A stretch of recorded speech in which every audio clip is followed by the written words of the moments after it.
There is a kind of silence that only exists in a house that is supposed to be full.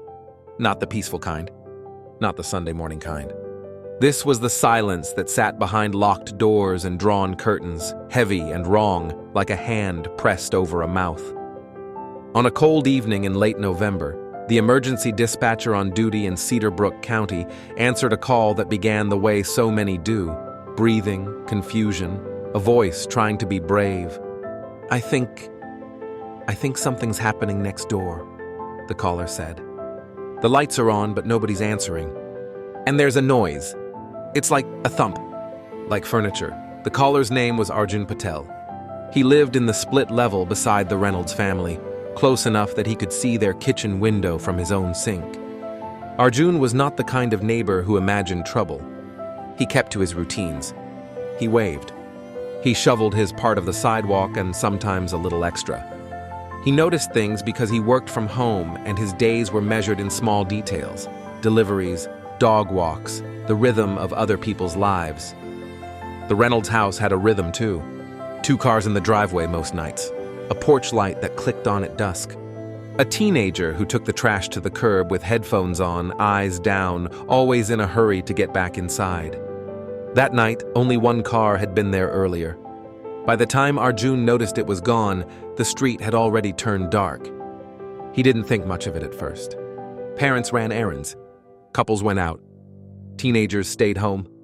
That was normal. What wasn't normal was the front porch light. It was on, but it wasn't steady. It pulsed, faint, irregular, like the house was breathing through a problem. Arjun watched it from his window. Then he watched it from his front steps. Then he crossed the narrow strip of grass between their yards and stood at the Reynolds door with his hands in his pockets, listening. No television, no music, no footsteps. But he heard something else. A low sound from inside followed by a sharper one. A quick impact, then stillness. He knocked once, lightly, the way you do when you assume someone is home but busy. No answer. He knocked again, harder. Still nothing. Arjun knew, in the simplest way, that he should go back to his house. Lock his door. Tell himself it wasn't his business. Instead, he stepped off the porch and walked along the front of the Reynolds house until he reached the living room window. The curtains were closed, but not fully. There was a narrow gap, the kind you only see when you're looking for it. Arjun leaned in. He saw movement. Just a shape, low to the ground, shifting behind the curtain line. He couldn't make out a face. He couldn't even be sure it was a person, but it was enough to make his skin tighten. He backed away, pulled out his phone, and dialed. This is the moment people imagine later, when they ask themselves why they didn't do more sooner. Because in the beginning, the mind protects itself. It offers ordinary explanations. Maybe a pet knocked something over. Maybe someone fell. Maybe the teenager was asleep with the volume too low to hear. The Reynolds' teenage son, Ethan, had been seen earlier that day at the bus stop, hood up against the wind. 17 years old. Quiet. Tall. The kind of kid teachers described as polite because he didn't cause problems and didn't ask for attention. To Arjun, Ethan was just the boy next door, the one who always said hi without looking up. And now, for reasons Arjun couldn't name, the idea of Ethan alone inside that house felt like a mistake that had already happened. The dispatcher asked Arjun to stay on the line. "Do you see anyone in the house?" she asked. "No," Arjun said, and then, after a beat, "I saw movement. But I can't be sure. Any signs of forced entry?" Arjun looked at the front door. The frame seemed intact. No broken glass. No splintered wood. The porch was neat, the doormat straight. "No," he said. "Do you know if anyone is supposed to be home?" Arjun hesitated. "The parents usually are, but I didn't see their cars." In the background of the call, the dispatcher's keyboard clicked. The calm voice stayed calm because calm is part of the job. "Officers are on the way," she said. "Stay outside. Don't try to enter." Arjun said he understood, but he did not move away from the house. He stood there on the porch, staring at the narrow seam of the front door as if the house might speak through it. Across the street, a motion-activated camera on a neighbor's garage recorded the scene without sound. A lone man on a porch, a streetlight humming, the small, indifferent drift of leaves across asphalt. When the first patrol unit arrived, its headlights washed over Arjun and the front of the Reynolds house, making everything look like it was underwater. Officer Dana Walsh stepped out, one hand resting near her belt out of habit. She spoke to Arjun first. Quick questions, clear answers. Then she walked up the steps and knocked. "Cedar Brook County Sheriff's Office," she called, not loud, but firm. Nothing. Dana tried the doorknob. Locked. She looked at Arjun. "Did you hear anything since you called?" Arjun swallowed. "No, just before." Dana stepped back and scanned the windows. She didn't touch the glass. She didn't cup her hands and press her face to it like in movies. She simply looked for what the house was willing to show. The porch light flickered again, a small electrical stutter. For a moment, Dana's attention locked on it. Not because a flickering bulb is evidence, but because it felt like a signal, and humans are wired to look for signals. She went around the side, checking gates, checking locks, staying visible, staying cautious. The backyard was dark. The fence line was damp and soft, grass pressed down in places that could have been nothing or could have been footsteps. She returned to the front. Arjun watched her radio, her supervisor. Then, in the quiet that followed, there was another sound. Not a thump, not furniture. A brief, high tone like a smoke alarm chirp, except it didn't repeat. It came once, then died. Arjun's eyes widened. "Did you hear that?" Dana's face didn't change much, but her body did. Her shoulders set. Her stance widened. She knocked again, louder now. "Ethan Reynolds!" she called, using the name Arjun had provided. "If you're inside, come to the door." No answer. Dana took a step back from the door and spoke into her radio. Her words were clipped, procedural, the sound of someone staying inside training because instinct is trying to take over. Within minutes, another unit arrived, then a third. The street, which had been empty and ordinary, became a scene. Red and blue lights painted the houses, washed over sleeping cars, turned windows into flashing mirrors. People came to their doorways in robes and socks. A couple of phones lifted, recording from behind curtains. Nobody knew what they were looking at, only that something was happening, and it was happening to someone else. And the Reynolds house stayed quiet. From the outside, it looked exactly like it always had. A family home. 2 stories. A wreath still hanging from the front door because the season had started early and nobody had taken it down. The kind of house where you could imagine a teenager left alone, ordering pizza, playing video games, rolling his eyes at the idea that being home alone was a big deal. But real life does not follow movie rules. In real life, a locked door doesn't mean safety. In real life, the absence of sound can be the loudest thing in the world. When Dana received permission to force entry, she did not kick the door like in fiction. She used a tool from the trunk. She worked the frame with controlled pressure until the lock gave way with a dull crack. The door swung inward a few inches. A thin line of warm air slipped out, carrying something with it. Not smoke, not gas. Just a faint metallic tang that made Dana pause for half a second longer than usual. Arjun, still on the porch steps behind the officers, caught it too. It was subtle. The kind of smell your brain doesn't name right away, because naming it would mean accepting what it implies. Dana pushed the door open. And in the first stretch of hallway light, the house finally revealed that it had been holding something back. Not in a dramatic way. In small, wrong details. A picture frame on the floor, face down. A shoe near the base of the stairs, as if it had been dropped mid-step. A smear on the wall at shoulder height, too dark to be shadow. Dana raised her flashlight. Its beam cut into the interior like a question. "Sheriff's office," she called again, voice steady. Still nothing. The officers moved as a unit, slow, deliberate, announcing themselves, clearing rooms the way they had been taught. Arjun stayed where he was, hands numb, listening to the soft rhythm of boots on carpet. Then one of the officers said something under his breath, too quiet for Arjun to catch. Dana's flashlight stopped moving. For one long moment, nobody spoke, and the entire street seemed to hold its breath. Because sometimes, the most shocking part of a case isn't the violence. It's how quickly an ordinary evening becomes a before and after. This story begins in that hallway, in that moment of suspended sound. A teenager is inside. He is supposed to be safe. And whatever happened in the Reynolds house is already beyond what any neighbor, any officer, any parent wants to imagine. Not yet. Not until they have to. Before the Reynolds house became a place people whispered about, it was just another structure on a quiet street in Cedarbrook County. Beige seating, white trim, a mailbox that leaned slightly to the right. Nothing about it suggested it would one day be surrounded by police tape. The Reynolds family moved there 9 years before that November night, back when the neighborhood was still filling in, when the trees were thin and the sidewalks looked too new. They arrived quietly, without a moving truck spectacle, without introductions that lingered too long. Mark Reynolds was an operations manager for a regional logistics company.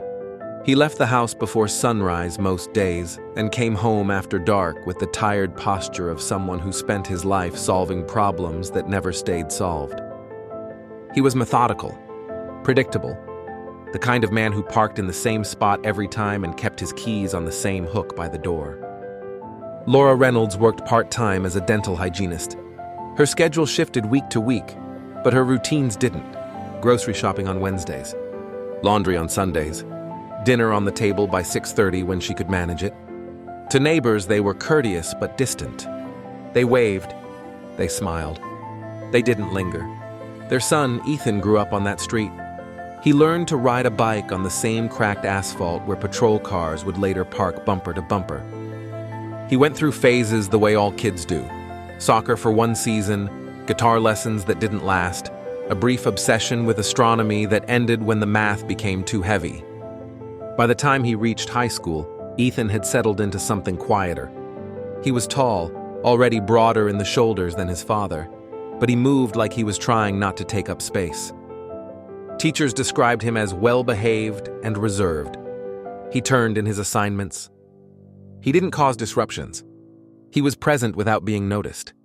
At home, he spent most of his time in his room. Door closed. Headphones on. Laura sometimes worried about that. Not in a dramatic way. Just the low-level concern that comes with parenting a teenager who doesn't talk much. Mark worried too, but he expressed it differently. He asked practical questions. Grades. College plans. What Ethan was doing on his computer for so many hours. The answers were always vague. Stuff. Games. Just talking to friends. And for the most part, that was true. Ethan wasn't a troublemaker. He didn't sneak out. He didn't drink. He didn't get into fights at school. There were no calls home from administrators. No late-night drives to pick him up from places he shouldn't have been. If anything, the Reynolds' biggest concern was how little conflict there was. Silence can be reassuring until it isn't. In the weeks leading up to the incident, there were small changes, the kind that only stand out in hindsight. Laura mentioned to a co-worker that Ethan seemed tired all the time. Dark circles under his eyes. Irritability when she asked simple questions. He's a teenager, the co-worker said. That's just how they are now. Mark noticed that Ethan had started locking his bedroom door. Not all the time. Just sometimes. Mark didn't like that, but he didn't push. He remembered being that age, wanting control over at least one small part of the world. There was one argument, 2 weeks before Thanksgiving. It wasn't loud. No shouting. Just a tension that settled over the dinner table and didn't leave. Mark had asked to see Ethan's phone. Not because he suspected anything specific. Just because he felt out of the loop and asking felt like doing something. Ethan froze. Not dramatically. Just a pause that lasted half a second too long. Why? He asked. Because I'm your father, Mark said evenly. Laura watched them both, fork suspended halfway to her mouth. Ethan handed over the phone. Mark scrolled. Messages. Apps. Nothing obvious. No drugs. No threats. No strangers asking for pictures or money. But there was something else. A series of searches buried in browser history. Home security layouts. Household electrical systems. How to disable interior alarms. Mark didn't say anything right away. He handed the phone back. What's this about? He asked. Ethan shrugged. Just curious. Mark stared at him for a long moment, searching his face for something he couldn't define. You know that's not appropriate, he said finally. Ethan nodded. I know. Laura suggested they drop it. Teenagers Googled weird things. True crime documentaries were everywhere. Curiosity didn't mean intent. Mark agreed outwardly. But that night, after everyone had gone to bed, he stood in the hallway outside Ethan's room longer than usual, listening to the muffled sounds of a game or a video or maybe nothing at all. The day of the incident began like any other weekday. Mark left early for a regional meeting in another county. He packed an overnight bag because he didn't want to drive back late. Laura had a late shift at the clinic. She texted Ethan reminders about leftovers in the fridge and asked him to lock up before bed. Ethan replied with a thumbs-up emoji. At school, nothing stood out. Teachers marked him present. A classmate remembered him complaining about a headache. Someone else remembered him leaving early after last period, hoodie pulled low, hands in pockets. By mid-afternoon, he was alone in the house. This wasn't unusual. He had been left alone before, for hours at a time, overnight occasionally when schedules overlapped. They trusted him. The house trusted him too. It was familiar, predictable, every creak and hum known by heart. What nobody outside that house knew was what Ethan was thinking that afternoon. Investigators would later try to reconstruct his state of mind through fragments, search histories, unsent messages, patterns of behavior that only looked meaningful once the outcome was known. They would debate intent versus impulse, planning versus panic. But on that afternoon, none of that had happened yet. There was just a teenager in a quiet house, time stretching ahead of him, and something inside him that had been building without a name. Neighbors would later report seeing Ethan's light on in the early evening. They would say nothing seemed wrong. No shouting. No visitors. No sounds that carried beyond the walls. The house did not announce what was coming. It rarely does. Because context, in cases like this, is never a warning siren. It's a slow accumulation of ordinary moments that only become significant after everything breaks. What happens inside a house when no one is watching is usually ordinary. Refrigerators hum, pipes tick, floors settle. But when a person is alone long enough, those sounds can start to feel like company, or like pressure. Ethan's phone activity that afternoon showed long periods of inactivity, broken by short bursts of searching. Nothing dramatic, no frantic messaging, no goodbyes, just practical questions asked into a search bar, as if the answers might organize something he couldn't put into words. How long before carbon monoxide symptoms? Can household breakers be reset remotely? Average response time police suburban areas. None of those searches were illegal. None of them triggered automatic alerts. On their own, they meant nothing. Together, they formed a shape investigators would later trace again and again, trying to understand when curiosity became rehearsal. Inside the house, Ethan moved from room to room. He ate something quickly, standing at the counter instead of sitting down. He left the plate in the sink untouched by water. He turned lights on, then off again. He opened doors and closed them, not slamming, not quietly, just testing how much sound traveled. At one point, he stood at the base of the stairs and looked up toward his parents' bedroom. He didn't go up right away. He stood there long enough that the security camera in the living room recorded him shifting his weight from one foot to the other. That camera was installed 2 years earlier after a string of car break-ins in the area.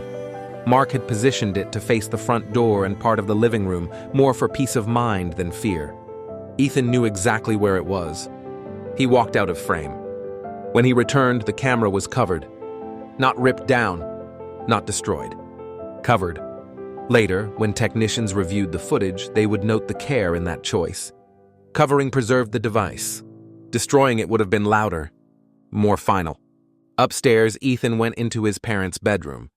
He opened drawers, not rummaging, just looking. He found the small lockbox in the closet. He knew about it. He had seen Mark open it before. He didn't know the code. He tried a few combinations anyway. Birthdays, simple sequences. It didn't open. He left it where it was. In his own room, Ethan sat on the edge of the bed and stared at the wall for several minutes. His posture on the camera, captured before it was covered, wasn't tense. It was slack, like someone waiting for something else to make the next move. There was an unsent message on his phone from that time. Typed, deleted, typed again. It had no recipient. Just a sentence fragment. I didn't mean for it to go this far. Investigators would debate when it was written, whether it was practice, whether it referred to anything real. Time inside a house alone can bend. Minutes stretch. Decisions feel both urgent and distant. By early evening, the house had grown darker. Outside, neighbors went about their routines. Dinner, television, homework at kitchen tables. Inside, Ethan went into the garage. The garage door did not open. Later, experts would note that it had been manually disabled from the inside. Not permanently, just enough to stop it from responding to the wall control. The garage was tidy. Mark's tools hung in neat rows. Paint cans labeled and stacked. Ethan took one thing. Not a weapon, a funnel. He carried it back inside. What happened next did not unfold quickly. There was no sudden burst of violence. No moment that could be pointed to as the instant everything changed. Instead, there was a sequence of choices, each one small enough to feel reversible. Ethan went to the basement. The basement was unfinished. Concrete floors, exposed beams, a space that held storage boxes and the water heater and nothing else. He stood there, listening to the house above him. Footsteps from a neighbor, a car passing. Normal life continuing, indifferent. He turned a valve. Not all the way. Just enough. Carbon monoxide is invisible, odorless. It doesn't announce itself. What Ethan may not have understood, what investigators would later emphasize, is how unpredictable it can be in enclosed spaces, how quickly conditions can change, how little margin for error there is. At some point, Ethan went back upstairs. He did not stay in the basement. This detail mattered. He moved through the living room, into the kitchen, and sat at the table where he had eaten so many family meals. He put his head down on his arms. There was a period of time, estimated later at 40 minutes, where nothing on any device recorded movement. No cameras, no phone activity, just a teenager in a house, air slowly becoming something else. Carbon monoxide doesn't cause panic at first. It causes confusion, headache, a heaviness that feels like exhaustion. Ethan stood up at some point. He staggered slightly, catching himself on the counter. This was captured in a partial reflection from a microwave door that wasn't fully covered by the camera's blind spot. He walked toward the stairs. He did not make it.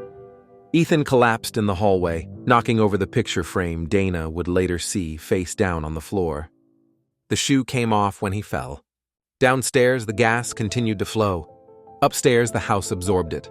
Carbon monoxide detectors are designed to alarm before levels become fatal. But the Reynolds detector had a failing battery. It chirped once. That was the sound Arjun heard from outside. The brief high tone that didn't repeat. It was the last warning the house gave. By the time Ethan's parents' cars were miles away, by the time neighbors settled in for the night, the environment inside the Reynolds home had crossed a line that no one inside could recognize. This is the part of the story people struggle with, because escalation in real life doesn't always look like anger or desperation. Sometimes it looks like quiet problem solving. Sometimes it looks like a teenager alone, making decisions without fully understanding the physics, the biology, the finality. When the officers opened the front door, the concentration of carbon monoxide near the floor was still dangerously high. They didn't know that yet. They just knew the house felt wrong. And inside it, on the carpeted hallway floor, Ethan Reynolds was not moving. Officer Dana Walsh felt it first as pressure. Not on her skin, in her chest. The kind of resistance you notice only when you take a breath and realize it doesn't feel the way it should. Training took over before conscious thought could catch up. She froze. "Back," she said, low but firm. "Everyone back out. Now." The officers behind her didn't argue. They didn't ask why. They moved because her voice had changed, and in law enforcement, that change matters. Dana stepped forward one more pace, just enough to reach the body in the hallway. Ethan lay on his side, knees slightly drawn up, one arm twisted beneath him. His face was pale, lips tinged faintly blue. His eyes were half open, unfocused, reflecting the beam of her flashlight without reacting to it. Dana dropped to one knee. She did not remove her gloves. She did not shake him hard. She pressed 2 fingers to the side of his neck. Nothing. She shifted her hand, checked again. Still nothing. "Juvenile male," she said into her radio, forcing calm into every syllable. "Unresponsive. Possible environmental hazard." Her partner was already moving, opening the front door wider, waving the air with his arm as if motion alone could fix what was wrong. It couldn't. Dana knew that too. Carbon monoxide exposure was part of the training curriculum, but like many things, it lived in a theoretical space until the first time you smelled it without smelling it. Until the first time your body noticed before your brain did. She backed away from Ethan and retreated outside. The cold night air hit her lungs like a shock. She sucked it in hard once, twice. Behind her, another officer stumbled on the threshold, coughing, eyes watering. That was enough to confirm it. "Get the fire department," Dana said. "Gas company." "AM, sir. Do not re-enter." Arjun watched from the edge of the lawn, arms wrapped around himself, heart hammering. He had seen the shape on the floor through the open door. He hadn't seen the face clearly, but he didn't need to. He already knew. The house that had felt wrong was now officially dangerous. Firefighters arrived with air monitors and masks. They moved with urgency that stayed quiet, efficient. No shouting, no panic. One of them stopped Dana before she could explain further. "Levels are high," he said. "You're lucky you backed out when you did." They entered in pairs, faces hidden behind equipment, moving directly to the basement. They shut off the valve completely. They opened windows, doors, created airflow where the house had held on to poison. Upstairs, paramedics waited. Downstairs, investigators would later stand and argue about intent, about understanding, about what Ethan knew and didn't know. But in that moment, none of that mattered. What mattered was that by the time the house could breathe again, Ethan could not. When the paramedics finally brought him out, he was on a stretcher, covered to the shoulders with a thermal blanket. His face was visible, too still. Someone on the street gasped. Someone else turned away. Arjun stood rooted, unable to move, watching a boy he had seen grow up on that street be loaded into an ambulance that would not use its siren. The official time of death would be recorded later at the hospital. But everyone there understood that the turning point had already passed. Inside the Reynolds house, investigators would later document every detail. The covered camera, the disabled garage door, the open valve. Each one was photographed, logged, interpreted. But none of those details could answer the question that hung over the scene like a weight. Why? Not how, not when. Why a teenager, alone in a familiar place, would take actions that erased the possibility of calling for help once things began to go wrong. Why no one noticed sooner. Why curiosity crossed into catastrophe without a single dramatic moment to stop it. Mark Reynolds received the call in a hotel parking lot. He would later say he knew something was wrong by the way the officer said his name. Laura received hers at the clinic, standing in a hallway that smelled like antiseptic and coffee. Neither of them screamed.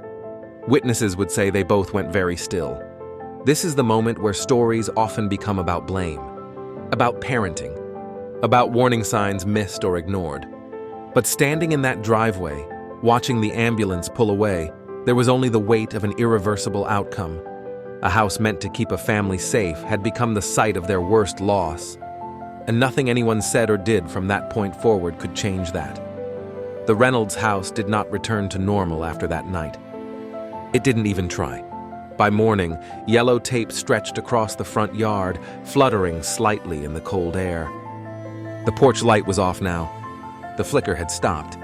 Someone from the utility company had shut down the gas completely, red-tagged the system, and locked the meter. The house stood silent, windows dark, as if it had decided to withdraw from the street altogether. Inside, investigators moved slowly. This was not an active crime scene in the traditional sense. There was no suspect to chase, no immediate threat to contain, but that did not make the work lighter. In some ways, it made it heavier. Every room was photographed, every switch tested, every device cataloged. The basement drew the longest attention. Fire investigators documented the valve position, measured residual gas levels, traced airflow patterns through the house. They spoke in careful language, avoiding conclusions until the data supported them. Carbon monoxide deaths are notoriously difficult to reconstruct. The gas leaves no fingerprint, no bruises, No obvious wound. It only leaves absence. The medical examiner's report would later confirm the cause of death as acute carbon monoxide poisoning. No other injuries. No substances in Ethan's system. No evidence of physical struggle. The manner of death was ruled accidental. That single word would become a point of quiet controversy. Because accidental did not mean meaningless. It did not mean simple. It meant that there was no evidence Ethan intended to die. It meant that whatever he was trying to do, he did not understand how quickly control could slip away. Investigators found the funnel in the laundry room sink, rinsed and set aside as if its purpose had already been fulfilled. They found the unsent message on Ethan's phone. They found pages of browser history that painted a picture of curiosity brushing up against danger. They did not find a note. They did not find a plan laid out clearly enough to call it deliberate. Laura Reynolds returned to the house once, accompanied by a family liaison officer. She walked through rooms she had cleaned only days earlier, now marked with numbered evidence tags. She stopped in the hallway where Ethan had fallen. The carpet had already been removed. She stared at the bare subfloor, her face blank. Later, she would tell friends that the worst part was how ordinary everything else looked. The couch still held its shape. The kitchen table still bore faint rings from glasses. The house had not changed. The meaning of it had. Mark returned from the hotel and stood in the driveway for a long time before going inside. Neighbors watched from windows, unsure whether to wave, to speak, or to pretend they hadn't seen him at all. No one knows how to act around grief that sudden. At school, counselors were brought in. Teachers were given a script. Students were told what they were allowed to say. Ethan passed away unexpectedly. No details. Rumors filled the gaps immediately. Some said he'd been depressed. Others said it was a prank gone wrong. A few whispered darker theories, trying to turn confusion into narrative. The administration urged caution, respect, privacy. But once a story leaves a house, it doesn't stay contained. Online, the case drew brief attention. A few local news articles. A headline that used the phrase "Home Alone incident" in a way that made readers flinch. Comments followed. Some sympathetic, some cruel, some certain they knew exactly what had happened based on nothing at all. Investigators closed the case within weeks. There were no charges to file. No further action to take. The file was archived with a classification that would be statistically accurate and emotionally insufficient. For Arjun Patel, the neighbor who made the call, sleep did not come easily after that night. He replayed the porch light flickering, the sound that didn't repeat, the moment he almost told himself it wasn't his business. Counselors would later say he did everything right. That knowledge did not bring relief. Because in the aftermath of discovery, responsibility doesn't disappear. It just changes shape. The Reynolds house would eventually be sold. The listing made no mention of what happened there.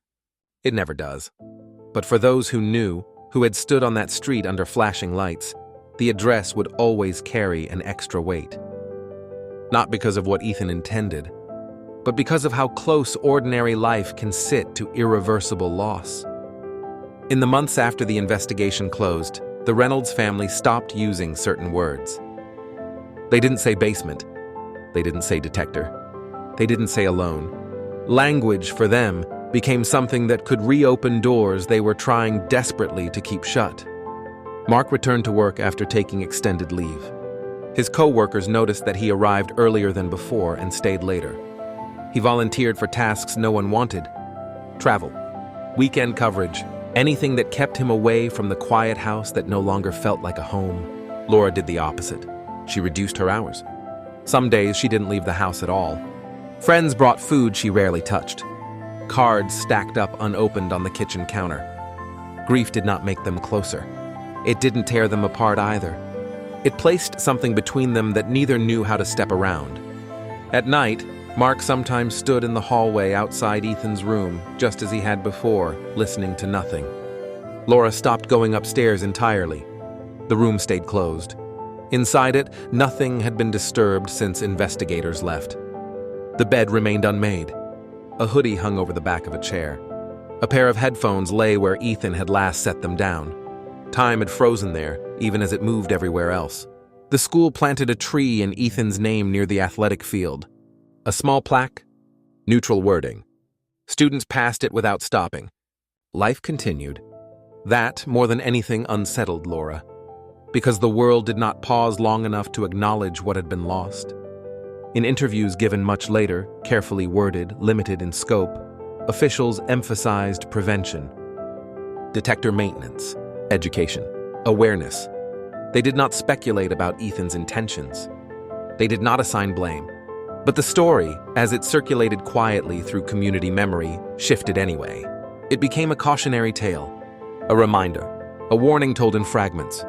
A kid left alone. A gas accident. A terrible mistake. Each retelling simplified what could not truly be simplified.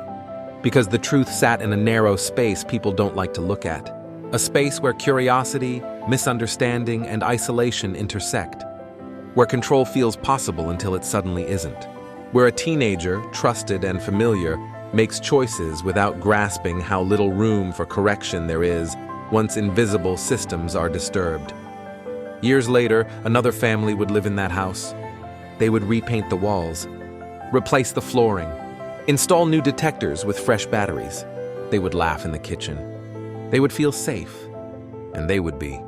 Because houses do not remember. People do. Arjun Patel eventually moved away. On his last night in Cedarbrook County, he stood on his porch and looked once more at the Reynolds house. It looked like any other place where a family lived. And that was the part that stayed with him. Not the flashing lights, not the stretchers, but the ordinariness. Because the most unsettling truth of this case was never the method or the outcome. It was the realization that nothing about that day announced itself as dangerous until it was already too late. No dramatic warning. No clear line between before and after. Just a quiet house, a teenager alone, and a chain of decisions that did not feel final until they were. That is the discomfort this story leaves behind. Not fear, not shock, but the knowledge that real life does not follow scripts, and that sometimes the most devastating outcomes come from moments that look, from the outside, exactly like any other.